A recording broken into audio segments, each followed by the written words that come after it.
দিনাজপুরে আমন আবাদের শেষ মুহূর্তের পরিচর্যায় ব্যস্ত কৃষকরা। এ বিষয়ে বিস্তারিত জানাতে যুক্ত হচ্ছেন সহকর্মী ফখরুল হাসান পলাশ।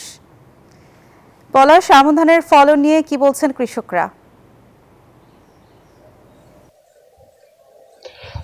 ধন্যবাদ মনিরা। আপনাকে একটু জানিয়ে রাখি যে দেশের সিংহভাগ চাল উৎপাদনের জেলা কিন্তু দিনাজপুর, এবং এখানে কিন্তু আমরা এখন যে আমন মৌসুমে আমরা আসলে মাঠগুলোতে দেখছি যে আসলে ধানের অবস্থা কিন্তু অনেকটাই ভালো রয়েছে। বিশেষ করে দিনাজপুর জেলায় আমন মৌসুমে 2,60,000 হেক্টর জমিতে কিন্তু আবাদ হয়ে থাকে, এবং এখানে আমরা বিশেষ করে আমি এখন রয়েছি দিনাজপুর বিডল উপজেলার একটি জমিতে। এখানে কিন্তু চারপাশে দেখতে পাচ্ছেন একেবারে ধানে একেবারে বিস্তীর্ণ এলাকা, এবং এখানে কিন্তু বিশেষ করে এখন যে ধানটি আপনি ক্যামেরার চোখে দেখতে পাচ্ছেন এটি হচ্ছে সুগন্ধি এবং চিকন জাতের যে ধান সেটি, এবং দিনাজপুরে 2,60,000-এর মধ্যে 1 লক্ষর উপরেই কিন্তু এই চিকন এবং সুগন্ধি জাতের যে ধান সেটি কিন্তু আবাদ হয়ে থাকে। এবং আপনি জানেন যে কাঠারির জন্য বিখ্যাত দিনাজপুর জেলা, এই এলাকায় কিন্তু প্রচুর কাঠারি ধানেরও কিন্তু আবাদ হয়, এবং বিশেষ করে এই সব ধান এবং চাল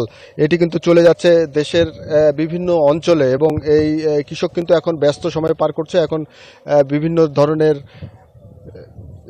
বিষ এবং সার কিন্তু তারা প্রয়োগ করছেন, এবং পর্যাপ্ত এবার বৃষ্টিপাত হওয়াতে কিন্তু কৃষকরা বলছেন যে ধানের যে অবস্থা সেটি কিন্তু অনেকটাই ভালো রয়েছে।